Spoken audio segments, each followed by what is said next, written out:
Hello, fight fans. Welcome to another episode of More Than a Fight podcast. I'm your host, Jose Alfredo Alcázar. This is episode 55, dedicated to the world of boxing. Normally, we have your co host to my left, Juanillo, but he is out of town. But we still have myself and behind the camera. John. And this one is going to focus more on the heavyweight bout that we had this Saturday. Of course, we're going to touch on the co-main event between Mikaela Mayer and Wildheart, who had to jump in last minute, but we'll touch on that in a second. We're going to focus on, like we said, the main event, which saw a huge upset in the heavyweight division with Zhang taking on Joe Joyce. And this was in England, if I'm not mistaken. Yeah, I forget exactly UK. where. Yeah, it was in the UK and it was pretty crazy. I mean, not as in the fact I forgot how slow Joe Joyce was. Oh, I know. That is for sure the one thing that stood out to me. I'm like, damn, I forgot that Joe Joyce is just a slow puncher or a slow person in general. Not in that um not in that derogatory sense, but he's just a man who moves a little bit slower than most. They were gonna say he's like the next George Foreman, blah blah blah blah. So basically, Zhang just had quicker movement, and then here's the Oh, punch right there. well, not Nice even straight quicker left. movement. Just Joe Joyce just couldn't get away from his left hand. Yeah, That straight left was there to be landed at will. No matter what Joyce tried to do, no matter what Joyce tried to throw, Zhang had a game plan. And more importantly, just Joe Joyce had no defense for that left. yeah, None. Look at that eye. yeah. And It was so so bad. we get a doctor's Oh, stoppage in the fifth or sixth round. sixth round. Sixth round. hmm Yeah, eye was bad. And the It, doctor made the right call. His eye was just busted up. It wasn't going to get any better. And you can always risk losing an eye in that type of fight. And more importantly, Joyce just couldn't get away from it.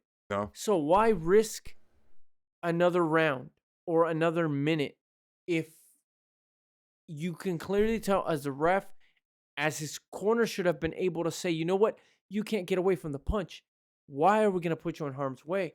He's got something you can't get away from. And more importantly, he couldn't nullify it with his offense. Joyce was just too slow. And Zhang was able to see everything come his way. Even when, this is what I said on social media, on Twitter, in the fifth round, I felt that Joe Joyce was being strategic. I'm sorry, Zhang was being strategic and letting Joe Joyce throw punches on purpose. Like punch as many punches as he could get him to throw. Let yeah. him exert as much energy as possible. So that way, from the sixth onward, he's already going to be a lot more gassed than I am, because the biggest criticism for Zhang was that he fades late in fights. And I felt like he had that on his mind. So he's like, I'm going to let this guy throw his punches because I know he's not going to be able to get away from mine. And it's clear that he can't get away from my punches. So let me allow him to throw punches so he can tire out. And then I just comment, big win for Zhilei Zhang or Oh, Zhang without a doubt. Zhilei. Without a doubt. One of the probably biggest wins of his career so far, and 14 million people watching it in China at That's 5 a.m. in the insane. morning. Yeah. So that's a big deal in boxing Oh, to have that many absolutely. people turn out for it. And the question will be, because I didn't realize it until you informed me before we did this, that there is a rematch clause, which makes sense because it's Frank Warren that is the promoter for Joe Joyce. So the fact there is a rematch clause makes perfect sense to me. The question is when. Based on that, I don't think it's going to happen until maybe October or November. Well, they did come out today. I just saw it. There's no fracture. Okay. The face didn't There get was, yeah. broken, which I don't know. That looked like an orbital because it was the second round and that thing just puffed up real quick. hmm Yeah, no, he just couldn't get away from it, man. It Zhang looked good, was man. But no, I wonder if, because people will always say that certain fighters are propped up by promoters, so they put them in with um I don't want to use the word tomato cans because I feel like that's disrespectful to Joe Joyce, because Joseph Parker No, is no tomato can it's and just he it's has fought some good competition. But sometimes promoters will put in certain fighters against a guy they feel they can we prop up and make into a star, so to speak. But Joe Joyce to me was did fight some good fighters before he got to Zhang. That being said, based on what we saw, I'm not surprised that it happened because Zhang gave Philip Hergovich all he can handle, and you can argue he beat Philip Hergovich. I agree. And for those of you who didn't see that fight, I would encourage you to go watch it. It's the Fury undercard in Dubai, yeah? Yes, Yeah. it was a very good fight, and you can argue that Zhang should have got that decision. Although I'm not mad that they gave it to Hergovich. But anyway, I digress. Um, a rematch clause to me. I mean, how do you think a rematch looks? I don't think it looks much different. No. I don't think he's gonna be able to make enough changes because like you said, Zhang was a little bit smarter. Mm-hmm. The commentary could have said like, "Oh, Joe Joyce is turning it on," and I would give him a round or so Yeah. in between there. Um, but Zhang was just waiting, choosing his shots, and he was aiming for that eye. He knew what he needed to do, and Joe Joyce did turn it on a little bit.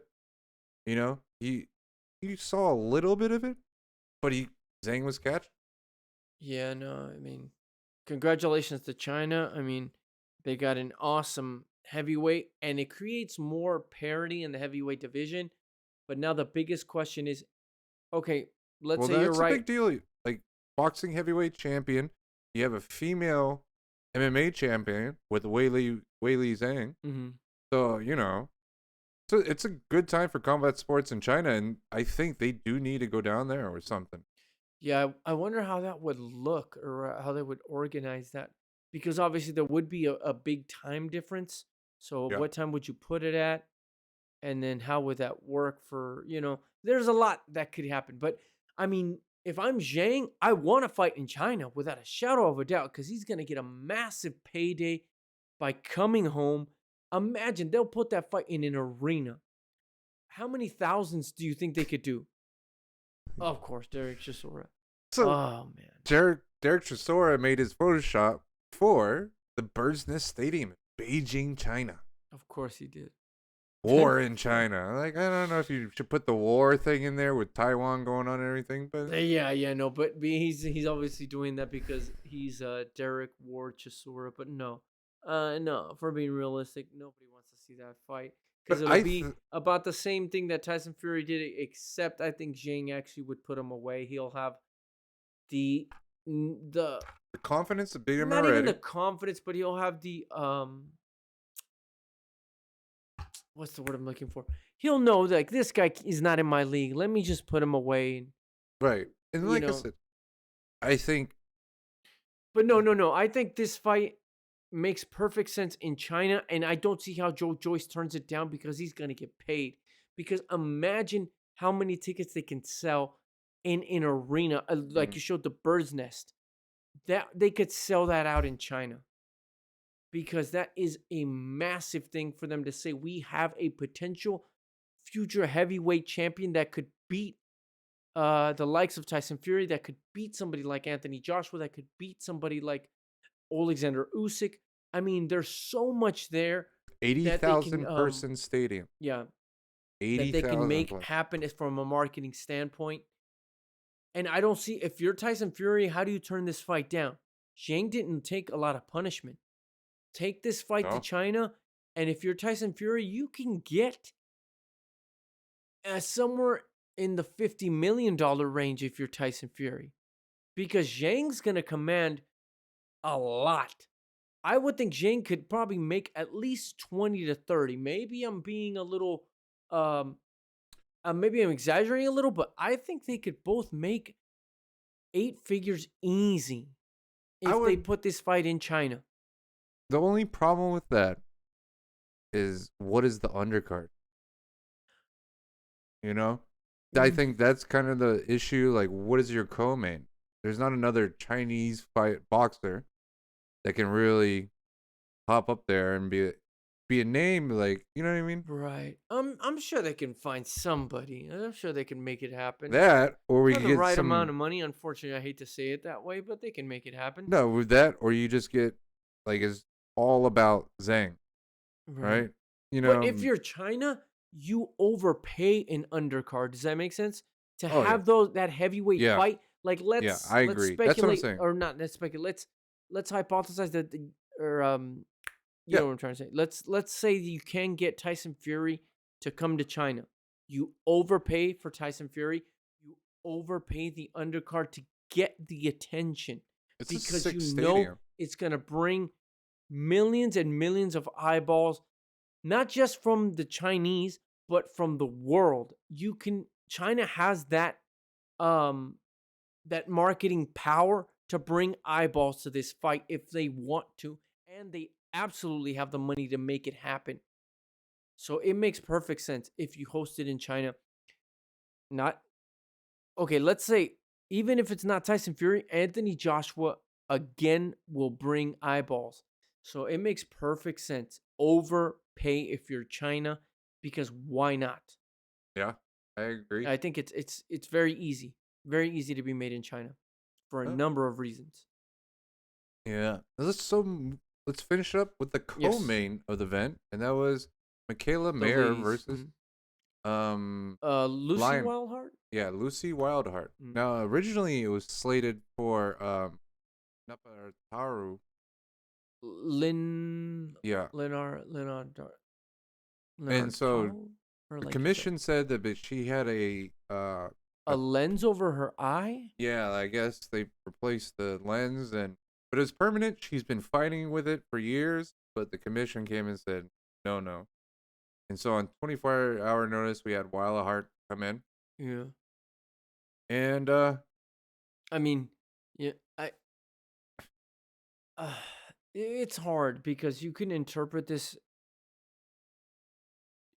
two different ways. You can say, well, Mayer didn't take it as serious because it was a fill-in, yeah, and then you can also say that uh, Mayer also didn't know this opponent because it was last minute, and then you could also spin it as, well, maybe Mayer isn't that good because she wasn't able to put away this opponent that was last minute. yeah. Wildheart went all 10 And rounds. then you can also make the next point or argument that Wildheart gave it her all because she knew this was a once in a lifetime opportunity. So there's so many angles you could take to this, but at the end of the day, Mayer got the job done, but she didn't put her away as I think a lot of fight fans would have preferred her to do, especially because she continues to want the rematch with Alicia Baumgardner, and performances like this make you wonder if that is the best route for her or the best path for her. Hmm. And I know the commentary team on the state side mentioned Katie Taylor. If I'm Michaela Mayer, I stay away from Katie Taylor because Oh, oh. nothing I saw in this fight makes me believe that Katie Taylor is somebody she wants to fight, because Katie Taylor is no joke, and to me, she is number one, other than Clarissa Shields. Her and Clarissa Shields are 1A, 1B to me. It's Taylor and Shields. And if I'm Mayer, I take another fight. Or I try to somehow get Bumgarner in the ring. Stay away from Katie Taylor, in my opinion. Yeah, I don't. That's why kind of a weird fight. Like, I don't see what next fight you made for Mayer. You know, it just kind of puts her in limbo. You know? Yeah, if you're top rank, you have her ringside for Katie Taylor and Chantel Cameron just to Yeah. create some buzz. And then you see how Katie Taylor looks. If she's in a war, we'll see. But Katie Taylor, without a doubt, is going to go get Amanda Serrano. Why do you want Mikaela Mayer? With all due respect to Mayer, Serrano's where the money's at. Mayer is an option if Serrano isn't available for sure. But uh, Amanda Serrano's the number one option for Katie Taylor should she beat Chantel Cameron, which will not be easy. Hmm. But no, if I'm Katie Taylor and Eddie Hearn, no, I don't even look at Mikaela Mayer. With all due respect, I'm not trying to knock Mikaela Mayer, but I think Mayer needs to go after Bumgarner, and that's if Bumgarner wants it, because you're probably gonna have to offer her some money to take it. But Yeah, yeah, I mean, decent main and co-main. Rest of the card was kind of shit to me. right. But we have the big fight this weekend, and we also Oh have yes, Rakhimov versus Cordina, absolutely. so which shouldn't be slept Massive on. weekend, or Yeah, this coming week is gonna be massive. yeah, Obviously, should not be slept on. We're gonna have yes, some sir. extra content. Mm-hmm. Yes, Um, we're gonna put out. We're gonna try a different yeah, different method this coming week. We're gonna put on different episodes, and we'll see how that works. And please let us know how you feel about them. And as always, make sure you like, comment, subscribe, and let us know how we're doing. Check out our other social media, whether it's Instagram, TikTok, Facebook. What am I missing? There's a bunch of Twitter. yeah. And thank you guys for tuning in, All right, John. just bleed.